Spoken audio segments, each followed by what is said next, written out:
สบายดีพี่น้องเมื่อสักครู่ทุกคนเด้อซื้อไม้จามมากพี่น้องนี่ไปจามหมูอันนี้ส่งน้องบอล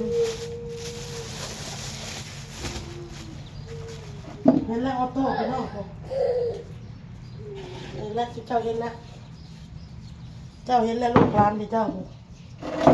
ร้านตู้ซักผ้า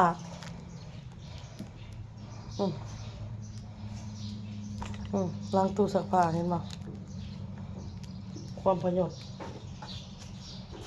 ซื้อหมักเกี้ยง2 โลพี่น้องเอ้ยไว้ให้ลูกกินลูกหมักกินแล้วเขากินเล่นเมี่ยนพ่นก็ได้ไปส่งน้องบอลไปโรงเรียนน้องบอลก็ได้ตูดไก่ปีกไก่แล้วก็จ่ามหัวใจเห็ดใส่ข่อยได้พี่น้องนะเห็ดใส่ข่อยได้อยากเอาไม้พลอยมาเห็ดใส่ข่อยได้ห่านเห็นบอกเฮ้ยคือจะบอก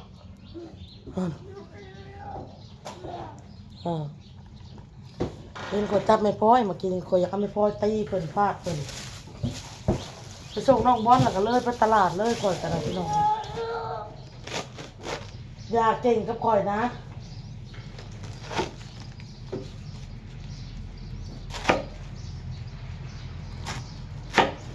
อย่าเก่งกับข่อยนะ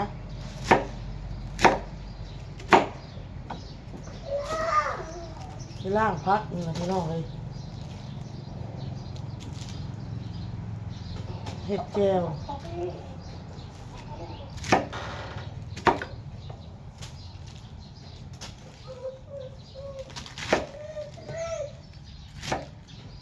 ออกมานั่งดีนะ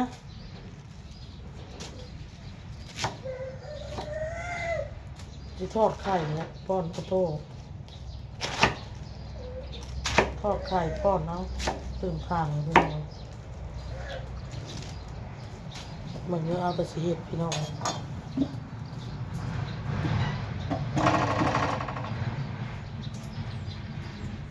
เอาแต่สีเห็ด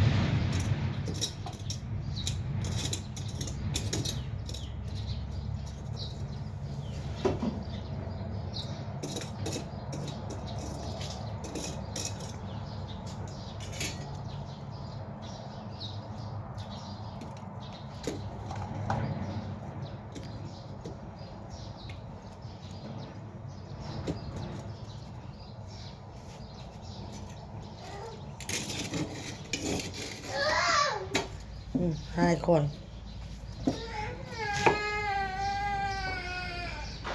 ออกมามาเก็บเกี้ยงเนี่ยมาอะไรมาเกี้ยงอะไรนี่ป้า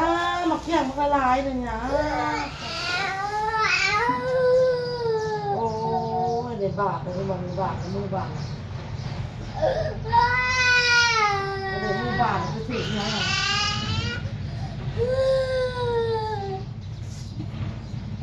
มานั่งเกี้ยงมาไม่เอาเกี้ยงกินมา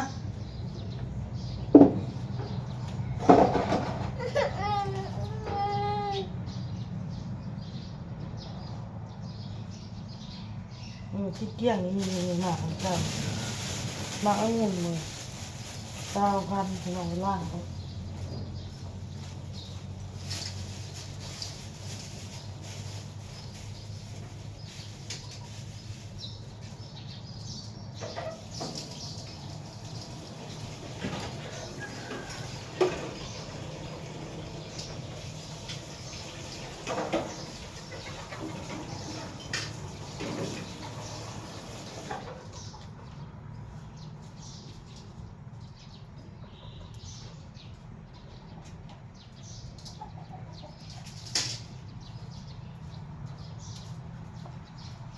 ไม่แกะนะครับ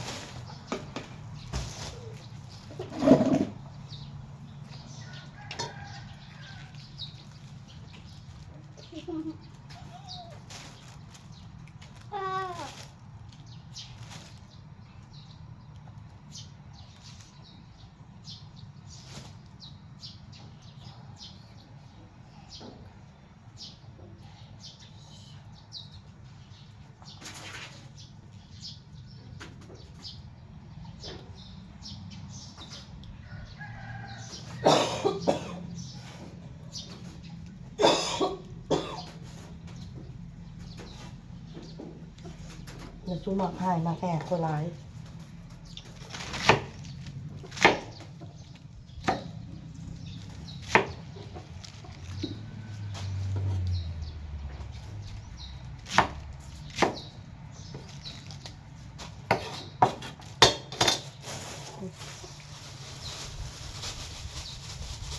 ล่างไปกันพี่น้องกระลำปลาด้วยบ่อนอื่นนะคะเจ้าค้ายบ่มีพักกลับเลยพี่น้องบางบ่อนนะแต่เฮามีพักกลับพี่น้องน้องบอลน่ะไปโรงเรียนแล้วก็ว่าอยากไปถามมันเรื่องออโต้จะเอาออโต้เขาโรงเรียนนำพี่น้องเลยเขาโรงเรียนเดียวกันกับอ้ายเพิ่นนั่นแหละแต่ว่าอ้นยังบ่ได้ถามครูเพิ่นเนาะเพราะว่าอ้นไปมื้อเช้านี่มันก็สวยมีแต่ตอนนั้นอ้นสิไปรับกับน้องบอลนี่แหละถึงจะไปถามพี่น้อง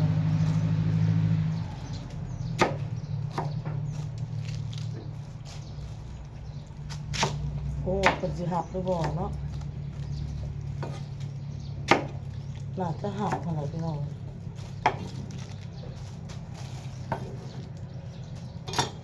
ซื้อมาเลยพี่น้องนี่ก็มีสมปลาโดด้วยพี่น้องสมปลาโดสมปลาตองมาขาย10,000พี่น้องอันหนึ่งโอนซื้ออันหนึ่ง10,000เนาะพี่น้องเนาะโอนว่าสิมาขาย11,000พี่น้องกินกำไร1,000กีบ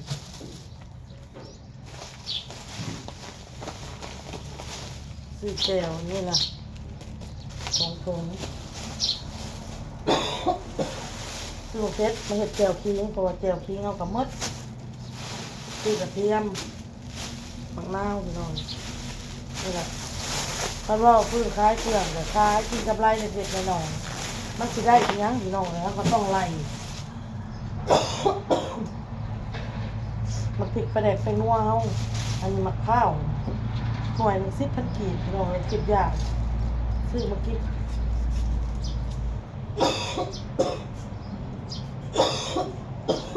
โอ้ย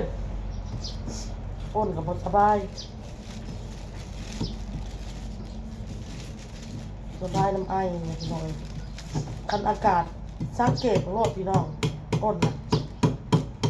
คันหอดหนาหนาวมาแล้วเอาโลดแบบนี้นะหอดหนาหนาวมาแล้วเป็นโลดเสียงกับแหบอีกไรเป็นเฉพาะหนาหนาวนี่ไรอากาศเย็นแล้วเป็นโลด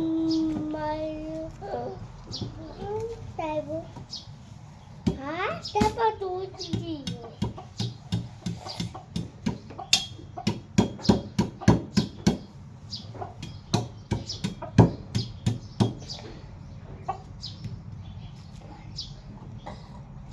เติม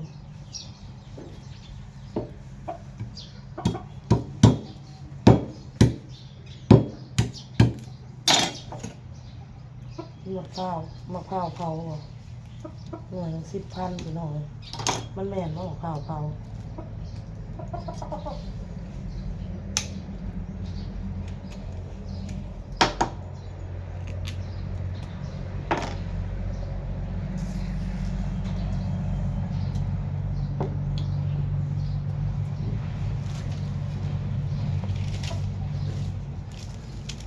ซื้อไม่จาม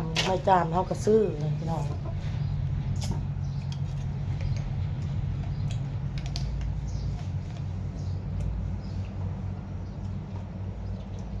บางคนก็ว่าเฮาขายแพงคนมันบ่แพงหรอกพี่น้องไม่ละ5 บาท10 บาท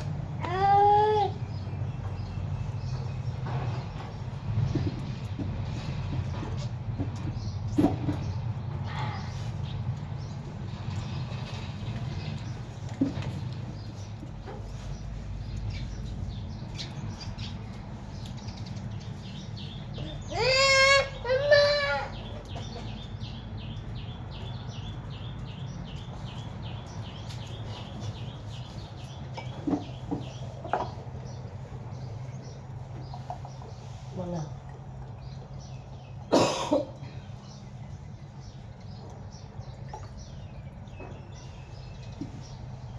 ไม่เยอะนะ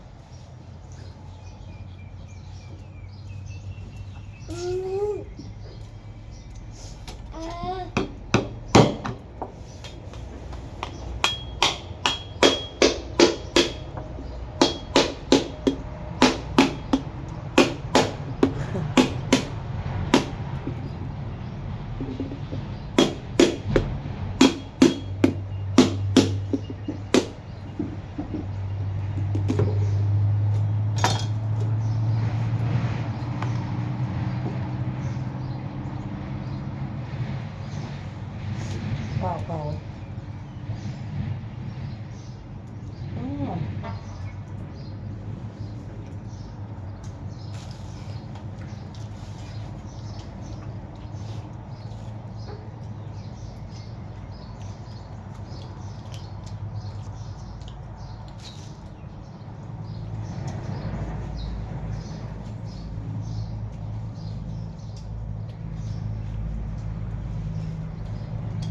เมื่อ10 ปีจะชื่อมากินเราผ่านไปก่อนผ่านไปก่อน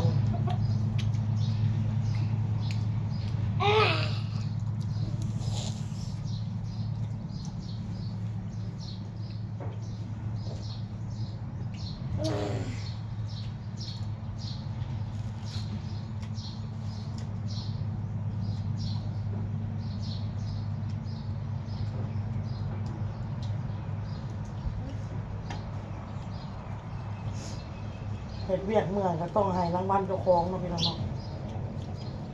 เติมพลัง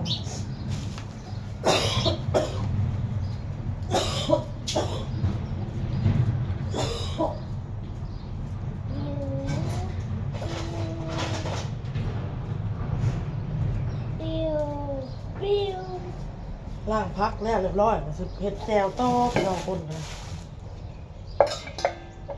ปั่นซื้อมาขายน้ำซื้อมากินน้ำสมปะตองสมปะโดมีคนซื้อมาขายบ่มีคนซื้อกินพี่น้อง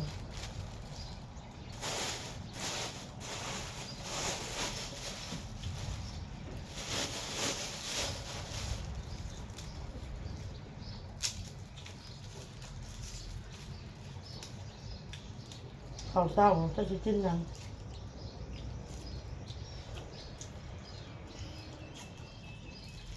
ออโต้เนี่ยกินทอดไข่เอา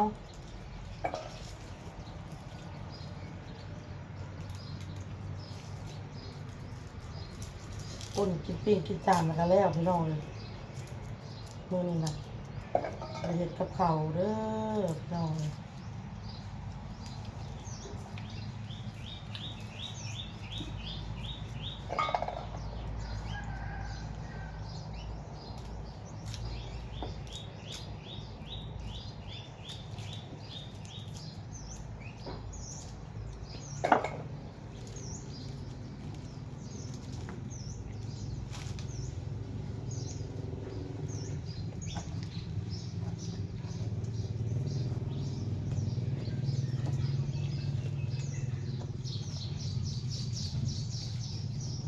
มื้อนี้เงียบมื้อนี้พี่น้องเลยน้องบอลก็ไปโรงเรียนน้องดาวก็ไปโรงเรียนพี่น้องมี FC ไปคอมเมนต์มาว่าออเดอร์ให้น้องดาวเนี่ยสงสารเธอนาเพิ่นว่าคนก็ให้เพิ่นได้พี่น้องเลยในคลิปเนี่ยก็เห็นเนาะพี่น้องเนาะบ่ต้องให้เพิ่นก็เมื่อปั่นตากับยายเพราะว่าน้องดาวเพิ่นอยู่ครับตายายอย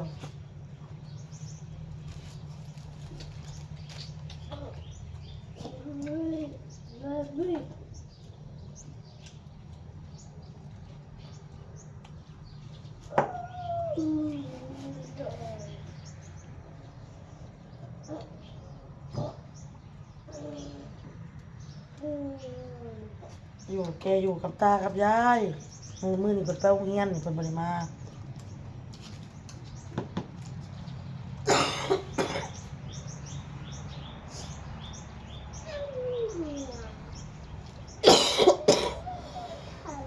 เอาแล้วกินมะพร้าวนี่ให้บัดนี้อันนี้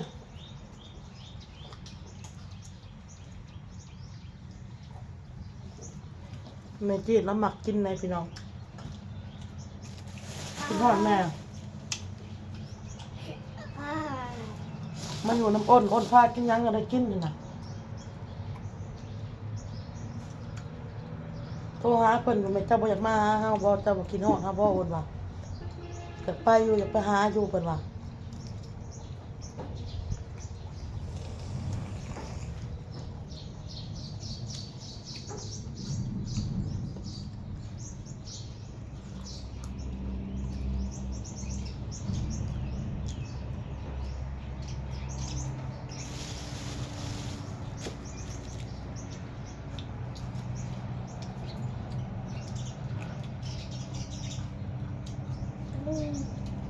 ไหนลงมาดินเพราะว่าในจีนเราก็ได้เอาแต่ใบบุญเราะพี่น้องเนาะเพราะว่าทอโซกนะไปอยู่น้ำพอครับแม่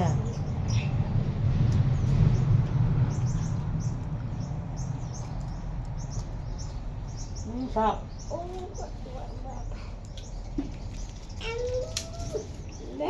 Let's go. พี่น้อง Let's ได้ให้พ่อให้แม่มาอยู่น้ำกันยากพี่น้องอยากทั้งพุ่น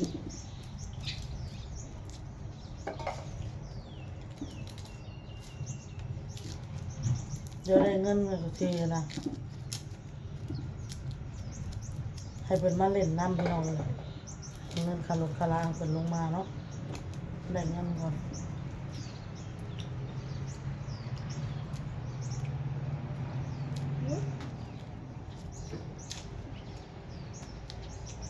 เต่าโซกนะมันเมื่ออยู่บ้าน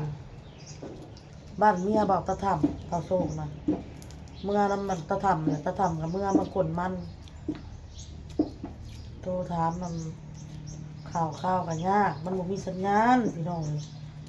โทรถามมันเป็นยังไงเอาลูกเอาเต้าไปอยู่พุ่นนะแต่ว่ามันก็บ่มีสัญญาณคันสิโทรอันนี้นอกจากบอกตะทำไปขึ้นภูขึ้น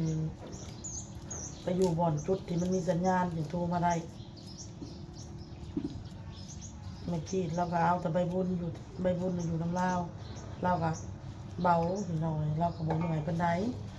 ซาอุดเมื่อมหาไซน่ะรถผู้หนึ่งตื่นเพื่อสิกล่อมผู้นี้รับผู้นั้นตื่นรถบ่ได้เป็นอันรับอันนอนตื่นมากอะเจ็บหัวเลยเจ็บหัวเราก็ได้แบบอดรับอดนอนมันเด็กน้อยนะกันว่าไข่พร้อมกัน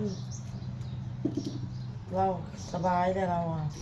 เบาไปหลายเติบแล้วพี่น้องเบาจะทำเอาไปอยู่บ้านนี้ย่าต่อโซ่มันก็จะไปบุญ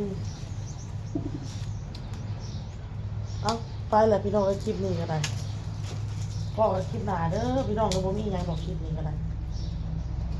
พากันนั่งกินหมักหมอกหมักไหม้เลยหมักเต้าเพื่อสิล่างพักคนกันเฮ็ดแจ้วพี่น้องเลยแล้วเรียบร้อยก็สิออกไปขายแต่เช้าจะเที่ยวออกไปแต่เช้าออกไปไวบางทีสร้างเสริมเขาไม่เรียกงานเขาอยากกินเบากุดอยู่กับลูกค้าของกับเบากุดพี่น้องเลยมาซื้อเกือบทุกมื้อมาอุดหนุนก่อนเบิดเมื่อแล้วก็เมื่อว่าวันทิศนานสิได้มาอีกก่อนเบิ่งนี่นะพี่น้องได้มาแค่น้องนี่ว่าบ่ได้มาเอาไปแหละพี่น้องไอ้คลิปนี้ก็ไปคลิปหน้าเด้อสบายดีบ๊ายบายตู้ตู้ย่ากินปลาเมืองตู้อา